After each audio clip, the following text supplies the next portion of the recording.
was interesting reaction to last week's podcast shenanigans. It was. Shenanigans, indeed.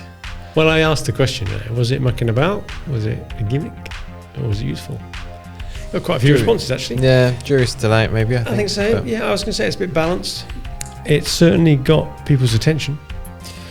Well, it hasn't got Joe Rogan's attention. I forwarded it onto him on Instagram. Maybe his response went into your spam folder. I haven't checked, actually. I'll need to check that. I'm pretty sure he would respond.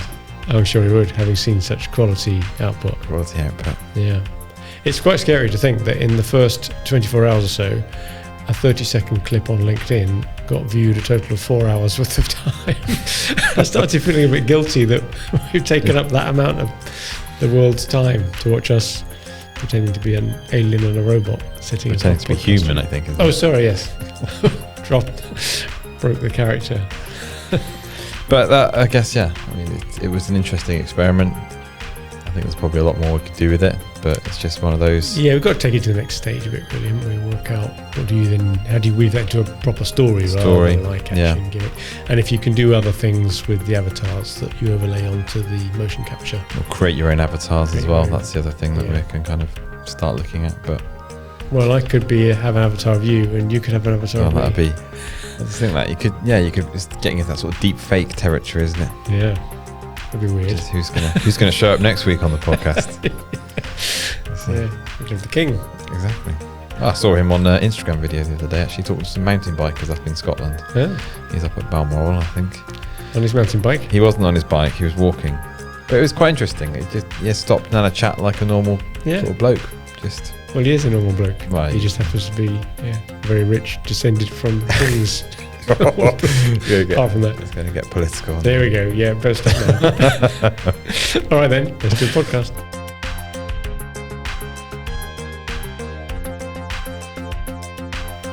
Hello and welcome again to the SME Growth Podcast from Wellmeadow. I'm Dave Parry, and with me, as ever, over there is Rich Buckle. Hello.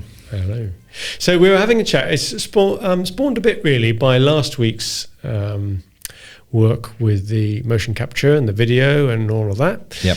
And the question of whether it's hype or not. And then you picked up one of the old Harvard Business Review magazines that we subscribed to and had a flick through, and you saw something in there that caught your eye. What was that? Yeah, so we keep quite a few copies of Harvard Business Review knocking around, and this one happened to be, I think we were looking at it for artwork, weren't we, at one point? They do brilliant art in those. So we were looking at how do we reconfigure some blog artwork, and so we were thinking, getting some inspiration from Harvard Business Review, and it just happened to be an old episode. What is it? Episode?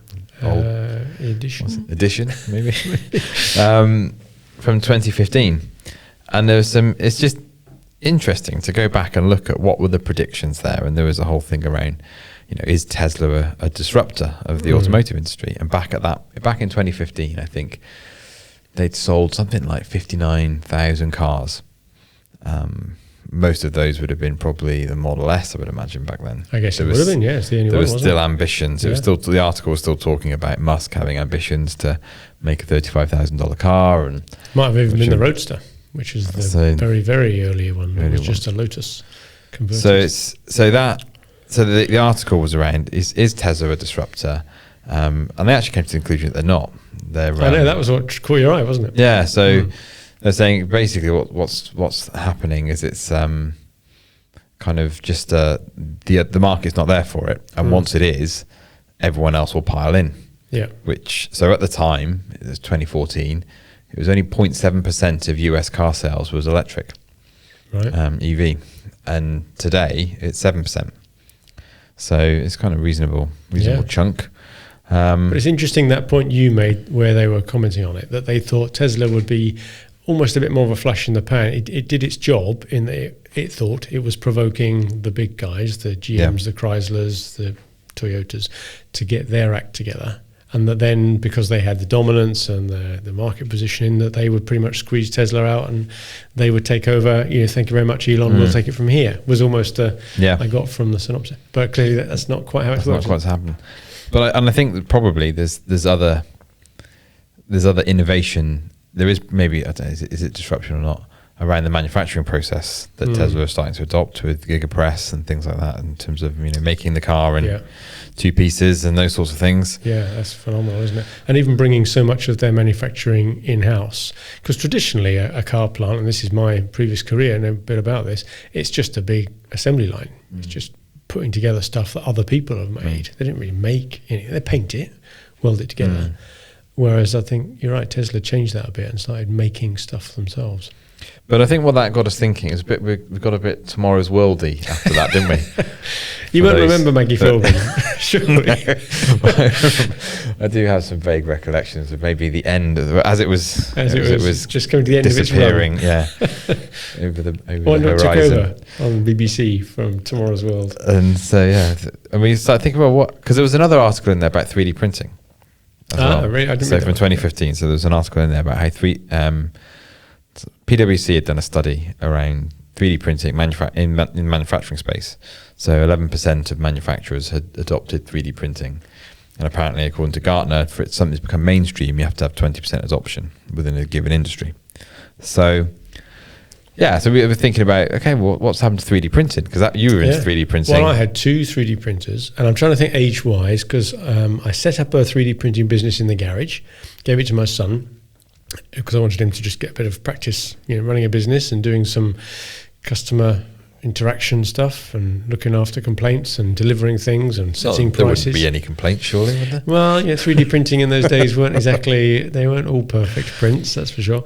But no, we did this too, and he funded a hockey tour for school down to South Africa, as a reasonable chunky spend, and he made a few bob on top of that. So it made him a few grand over a couple of years just printing stuff. But it was really flaky. But I remember the sort of hype around at that time was very much that you'll never need to buy a spare part again.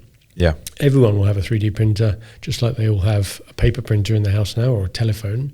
You just go online, download the file for the thing you need for your spare Hoover, whatever it is, and print one off.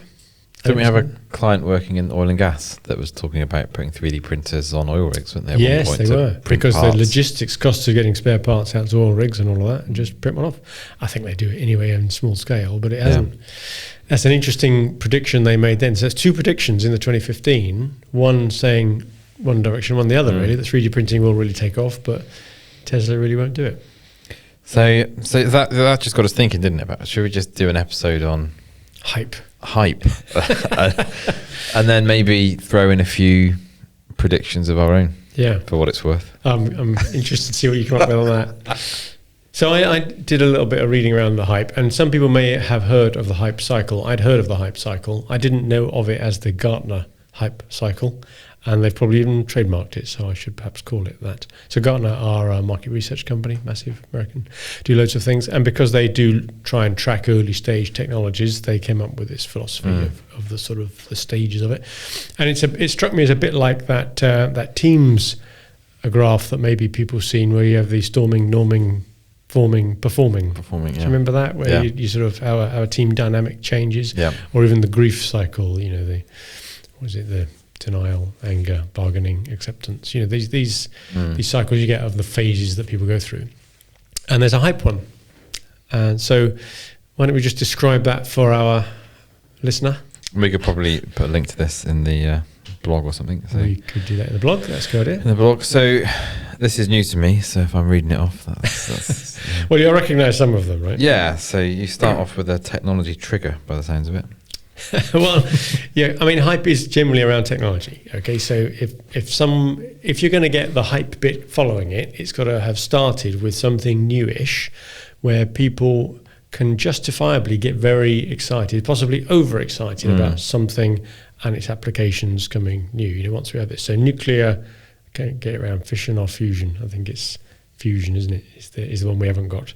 So everyone talks about nuclear fusion being the big future.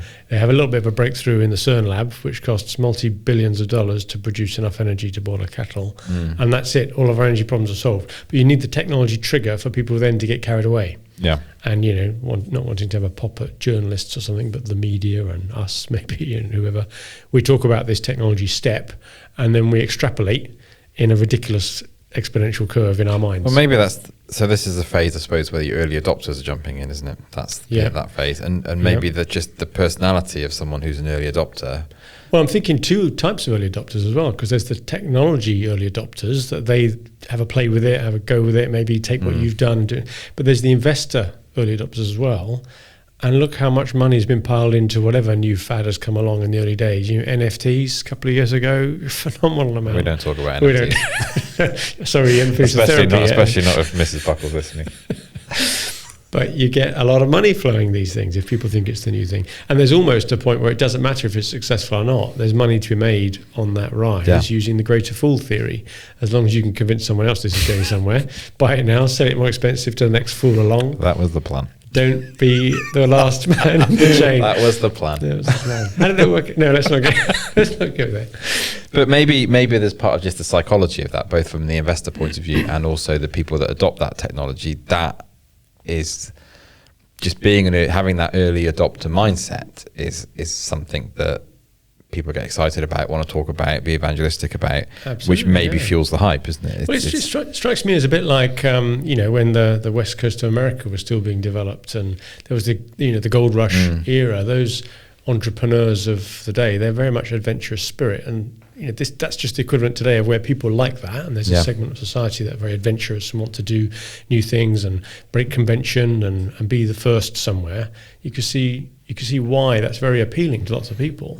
I think the adage that you make more money selling the shovels than you do digging for gold is still quite a good one. Yes. So if you're able to be around it rather than be it, then perhaps that's a safer, lower risk place to be, and you still make the money. So you get this technology trigger, something happens. We talked about, if we're using electric vehicles as the argument, it was probably the advent of lithium-ion batteries as a technology, and then the ability to cool them. Because the early ones, I remember watching a video of Elon Musk demonstrating his very, very early Roadster that he charged $250,000 or something for, and it was just an old Lotus Elise with some batteries in the bottom. And they got their new owners to drive them around on a demo day, but they couldn't take them away with them because they ran for 5 minutes before they got so hot they'd catch fire. Wow. So they had to take the cars out the back, cool them down, or however they did that, water cooling, air cooling, and then bring them back out again for another run. So it was the ability to get lithium ion to store a lot more power and to charge and discharge very quickly without that memory problem we had with either lead acid batteries or nickel metal hydride batteries, but then to cool them. So we had that technology trigger. So once you got batteries that could do the job, then we were getting somewhere. This, by the way, assumes we're talking about electric vehicles hype cycle of recent years, because there was another one back in the 1910s. Yes, there was. When 25% of all vehicles were electric, but they used lead acid, and that's what got taken over by. There's a number of other conspiracy theories. We could go down that rabbit hole. Okay. And why the internal combustion engine got maybe lobby groups. Okay, so we've got the technology trigger, goes right up the curve, early adopters, get a bit of mass hype starting to build in, the journalists pile on, the early adopters get in, and then you reach this peak. The peak of inflated expectations. And I think we should start using that phrase for so many different situations in our work. Yeah. The peak of inflated expectations. Yeah. It's probably there's a life lesson in here somewhere. We all have these moments of peak of inflated expectations. This is the one. Yeah, exactly. So you get to that moment, and that's where nobody can predict it happens, but the clever money gets out. Yeah. You think, right, at that point. The greater fool theory can no longer find a greater fool. Yeah. So you bail. And then you slide. You slide into a bit of a trough. Into the trough. So this is like where are we in the forming norming? We've formed and stormed or whatever. We're now going down a bit. So you go down the hill, and the whole fizz goes out of it all. And I think the early signs of this are where you have the news articles that are criticising and finding the negatives. So before, no one would dare criticise it because the fun was all in building it up unrealistically. But when everybody else has done that, you can then set yourself apart by being the naysayer.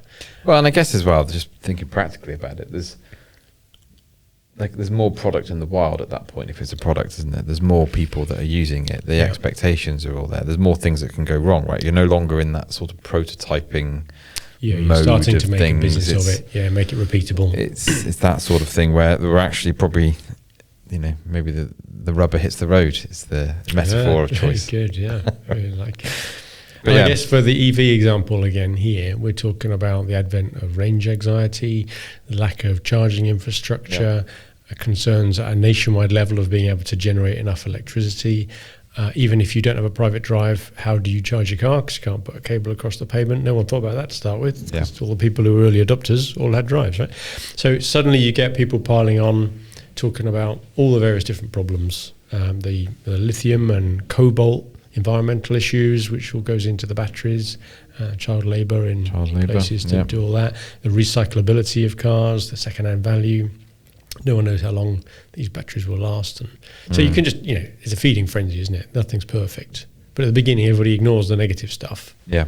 And now they're not. They're jumping on it and probably ignoring all the positive stuff. Well, and there's a degree of complacency, isn't there? Electric cars now have been around for quite a while. Yeah. And it's, what was new is now... You can't make money anymore. You're not going to sell any papers saying that you've just come up with a new idea about form of transportation. That's been done. It's been done. So this is where you just said about the, 5 or 7% or whatever it was. This trigger is kind of the sign that you got to the bottom of the trough of disillusionment. Because despite all of that negative feeling, having come off the peak of inflated expectations, you're now really in the depths of your disillusionment, and yet still you've managed to get something like 5% of the potential. Well, maybe you've got people who have used the product now and who are thinking. So I'd put myself. I'm not in the it's a bit dramatic in the trough of disillusionment. But with electric car, I think having had one for nearly 4 years, like it's not simple to go on it's not difficult, but it's not as easy as conventional ICE car. You were definitely early majority, weren't you? I was early adopter. I'm on my third electric car now. Started out with a hybrid back in 2014, 2015, and it was okay because it was a hybrid. You could get away with it. Yeah. First time I got an electric car, first one, that was whatever that was, 6-7 years ago. It was a bit tricky in places. You had to go different routes to cope. Now you don't have to do that. Yeah.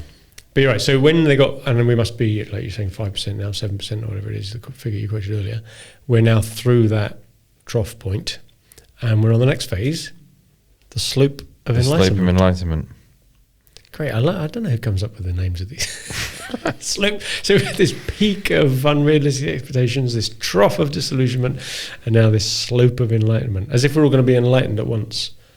But of course we're not. Some people were enlightened at the beginning. Yeah. This is now, you've gone through that, the early adopters, you're starting to get well into that early majority, starting to build a bit of market share now, aren't you? So they're probably ironing out some of the wrinkles. You've got some second generation, third generation product coming in. Some of the investment rounds are now more advanced. You've shaken out some of the, wishful thinkers at the beginning who wanted to have a bit of a go but didn't have the systems around them. Yeah. Probably been quite a lot of consolidation of the industry. Bit of a shake, lots of business failures, and the survival of the fittest. Some have hung around. Yeah. And Tesla famously came within 1 day of going bust. They'd overpromised, underdelivered. And I think what got them through in the end, they turned all of their entire staff, even HR, legal, accounting, they all had to work the phones for a week or whatever it was and ring up anybody who'd expressed an interest in the past and get a deposit out of them. Wow. And there's this big sort of phone-a-thon for all employees. No matter what your job really was, you were just going to bash the phones all day. We got this list of numbers, you're going to ring all these people. And they got enough money in to see him through. He then took that to the stock market, blagged his way through to another round of funding, and the rest, as they say, is history. Yeah. So once you have climbed the grassy slopes of enlightenment, you hit the. Don't tell me it's a plateau. The plateau of productivity. We go up. So we're going from a peak to a trough to a climb onto a plateau. Onto the plateau. Oh, the visual imagery. So this is where 20 to 30% of potential audience has now adopted. And I guess that's back to that Gartner point. That's become mainstream. Yeah, and the naysayers have stopped naysaying, and the hypes have stopped hyping, and it's just normal now.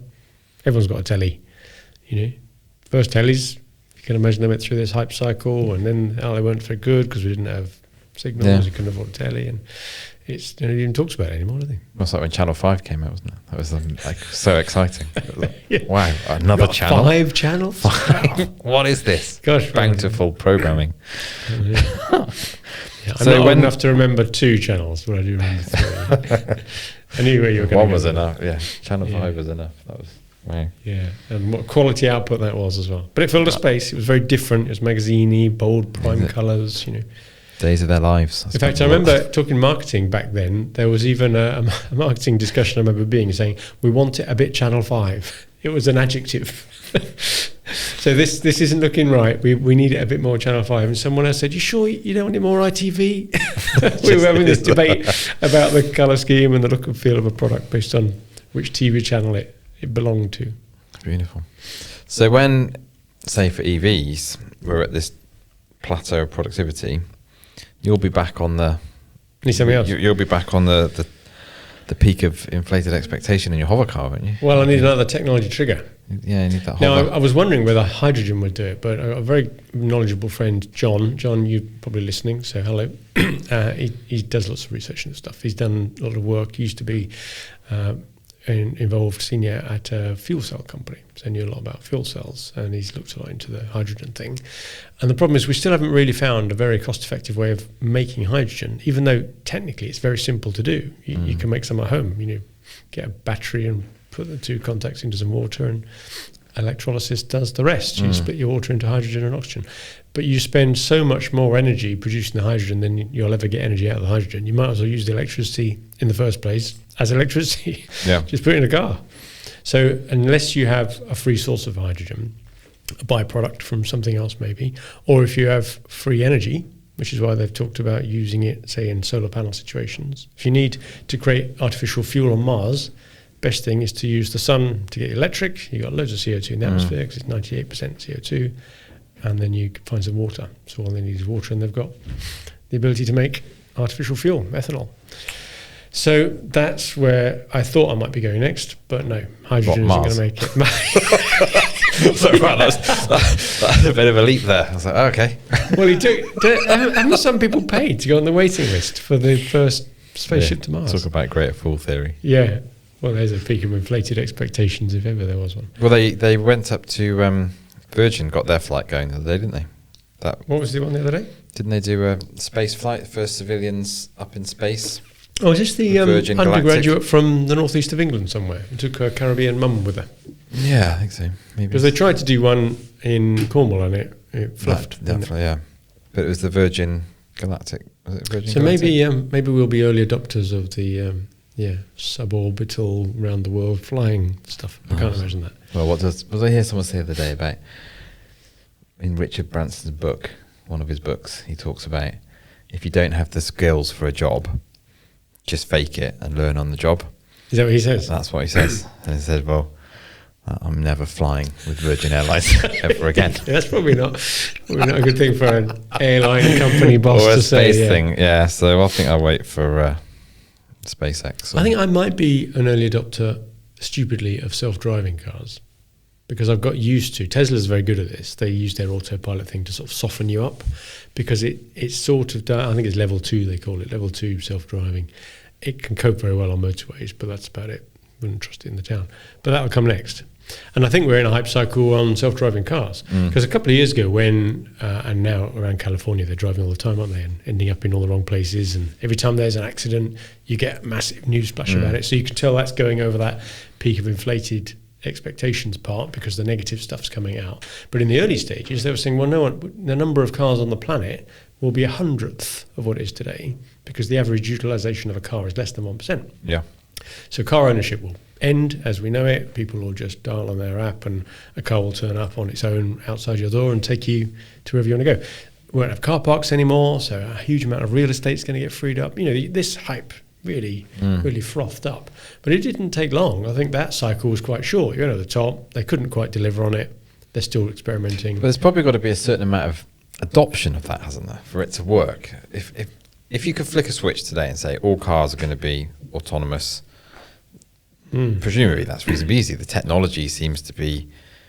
I think if you're talking about all cars, so they can talk to each other, that solves a bit of a problem, because you don't have to use vision and radar and work out where everybody else is. But you've still got to work out other hazards, pedestrians, cyclists, dogs, horses, So you're still going to need image processing. But presumably, so if you had that, the technology's there, isn't it, for that? That's pretty much... Well, their cars are driving around California now. Yeah, Google has got them driving around. if everyone was, if most cars were on that journey, then if you have a safe environment, it can be done. It can be done. So I think they've already done it at airports, for example, or sports stadium, that sort of thing, where there's not going to be any distractions. If you can isolate a bit of space just for the use of those vehicles, then you're fine. Because that then opens up the whole design of a car, doesn't it? So why you don't need, you could have the seats like a train where you've got four facing they call it inwards. the classic 3-box design as a car now. You've got the cabin in the middle for the people, the engine at one end, usually the front, and storage at the back. Get rid of the 3-box design, it's just a box. Yeah. That's it, as you say. It can be, if you've ever been on Docklands light railway, it's the same. Just carriages, same sort of thing, or Gatwick shuttle thing, express. But you don't need windows anymore, do you? If you're not driving, so that all of a sudden you could have. It's going to change the way we think about advertising. Yeah, because you could use those as screens to actually. We've got to do an episode on that water bottle advertising thing. That's interesting. That's a teaser for a future episode. Yeah. that was a very interesting idea. But you could have infotainment, you could have any kind, you could have, I want to look at, imagine I'm driving through a desert or somewhere, or it could be a cinema. Or a bedroom, sleep, a cabin, cryogenic suspension, get yourself to a long journey. So it's very interesting, opens up a huge amount of possibility. But I think that's where it went through that hype curve, got to that peak of it, but then the delivery didn't follow fast enough for everybody's expectations. We've all got bored and people aren't even talking about it anymore, and yet we're well down the trough. So I wanted to bring all that hype discussion back to AI, because that's where it started, right? Last week we started talking about automatic motion capture technology to replace decades of expertise that's been built up sticking white dots on actors in black suits. That's all gone. We can do it all now the other way. AI is going to take over the world. We're all going to be out of a job. Remember earlier this year, there were some really apocryphal headlines coming up when ChatGPT sort of hit the mainstream. The journalists had a field day. That's it. We're next recession and all that something. Now, clearly that hasn't happened. In brackets yet, perhaps it will say in the transcript. So where are we, do you think, on the hype curve for AI? Especially the most recent, AI has been around for a century, hasn't it? Talking about that hype curve.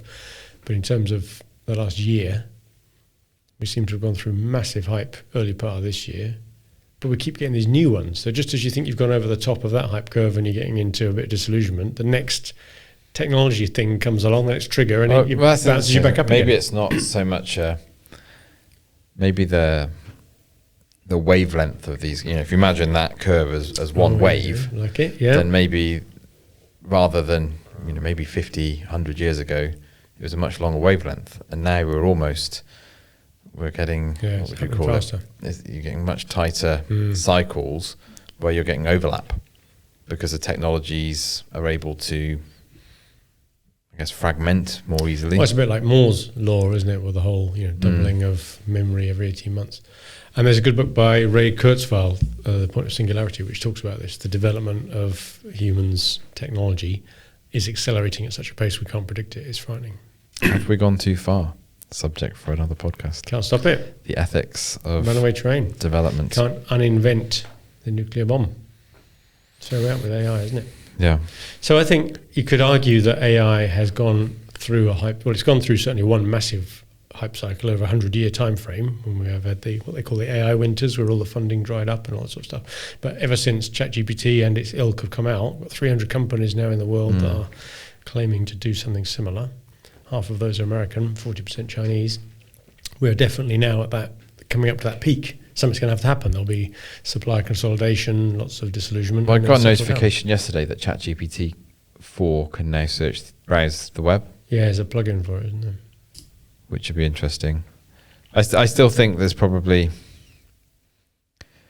someone was saying the other day, it might have been Neil Patel, talking about how it's going to be used in marketing and things, and until there'll be these kind of incremental gains over the next couple of years where the actual skill will be around using the prompts, humans still engage finding the context to deploy AI, because it's not quite at that stage yet where it's still reliant upon humans for that initial creative spark, so to speak. But the prediction there was that by 2026, 2027, it will have moved on so rapidly, and who knows. So go on, give us some predictions. predictions. If you could find a technology trigger that you know about, tell us how it's going to go through the hype curve. Where are we going to see new stuff coming? What do you think? I think it's going to be a big push on VR.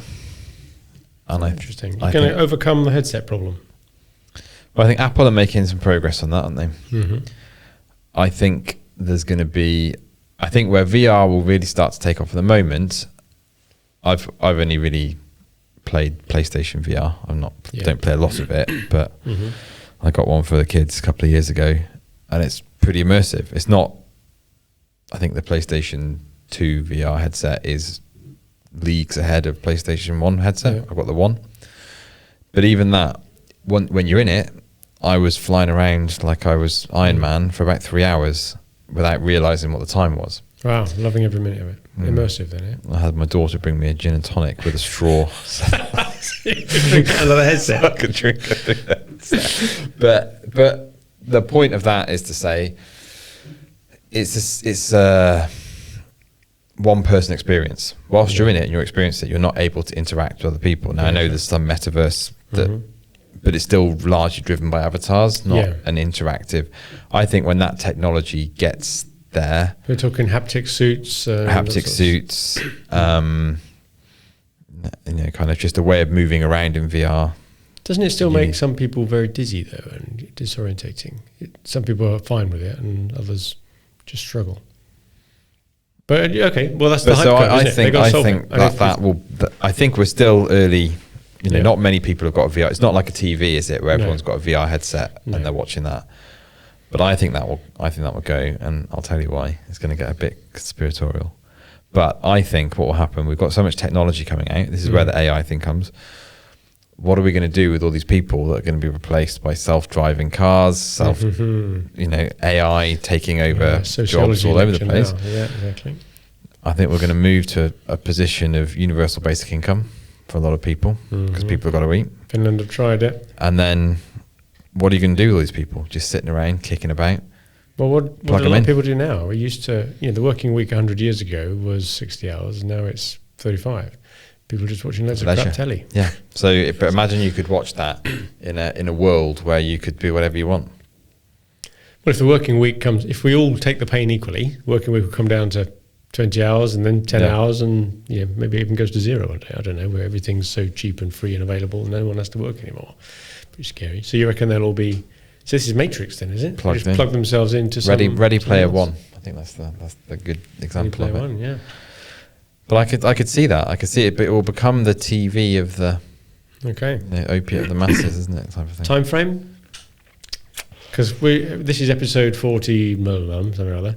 When we're at 4,000 and something, we can look back and say, remember that prediction that Richard made? He was right, I think you'll see it in the next 5 years. Right. Maybe not the full-on end of the life as we know it, but VR headsets becoming as ubiquitous as the TV. Okay. I was with you up until the as ubiquitous as the TV, because that's a big stretch. That's a big stretch, but yeah, I think more commonplace, usable in the business environment maybe, rather than just entertainment and leisure. I'm intrigued by meetings, as you know, we do a lot of meetings. If ever they get to simulate a proper meeting online, it's so far off at the moment. The Teams or Zoom experience is so inferior to actually being in the room with somebody. But it's okay. It's about the difference between having a phone call and going meeting someone face to face. But if they can get that bit with the VR headset, such that you can plug into your virtual room, a bit like, was it Kingsman or something? One of those teen films where they all put their headsets on and they're in the room, even though they're distributed. So that would be a good technology advance. I wonder, a bit shorter to home, my one was going to be more just about the increasing or ubiquity of really, really fast internet. And I was triggered to think about that because I've just got fibre to the premises wired in at home, fibred in at home. And it's just suddenly thinks, well, you can do anything at any speed now, really. Now, it's still only half a gig, but compared to what we've all been putting up with, it's phenomenal. Imagine if everyone had that. And it's already free, isn't it? It's not limited or metered. So you'd almost get to the point where you could have always-on connections everywhere. You could just, have a window in your office, would be looking out not to a video of a nice scene, but it'd be an actual webcam of your San Francisco office. Yeah. And you just have it permanently on. You just walk up to the picture on the wall, tap on it, and someone at the other end says, "Oh, hello." And it's almost like you're talking through a hole in the wall to each other, but you could be 3,000 miles apart. Yeah. Now, there's nothing technologically stopping us doing that now, but just that lack of fast speeds and maybe our behaviours, what we're used to. Interesting. So, hype. There you go. Hype. I think we'll visit this again when we come across our next bit of potential hype, refer it back to the hype cycle. It'd be interesting to have a few discussions with some of our clients on this sort of stuff as well. Where are they victims of, party to, driving any particular hype cycle? You know, there's money to be made on the ups and the downs and the plateaus and everywhere. So where are they? Or is everybody just stuck in the really, really mature stuff, the boring end that everybody's used to? Yeah. And like wearables as well. That's another interesting one. Yeah. Wearable technology. Yeah. We're all now used to wearing Apple Watches. I think even 5 years ago, yeah, that was unusual. you wouldn't have had that amount of tech. You couldn't pay for things with a watch. Yeah. You couldn't. Yeah, when it's integrated into the actual fabric, smart materials. Yeah, when they start getting into even more than just a watch and glasses, you know, when they get into shoes and gloves and all sorts. Who knows? So there you go. There's a little bit of a summary of Gartner's hype cycle. Hype cycle. Complete with its peaks and troughs and climbs and plateaus. Well, I hope you found that interesting. It's just another angle on sort of stuff we've been seeing coming out, triggered by our thoughts on AI, I think, last week. But you could see it happening in everything, like we've talked about EVs and other stuff. So that's another one of our episodes of the SME Growth Podcast. And if you like that, you found it useful, then have a look at some of our other ones or listen to them. And please tell your friends that what we're doing. We pump out a different episode every week, trying to pick up different topics that might be useful or interesting to owners and managers of small businesses, small and medium-sized businesses. So check us out on Spotify and Apple or wherever else you get your podcast from. Click the subscribe and follow links. And in the meantime, good luck with your business.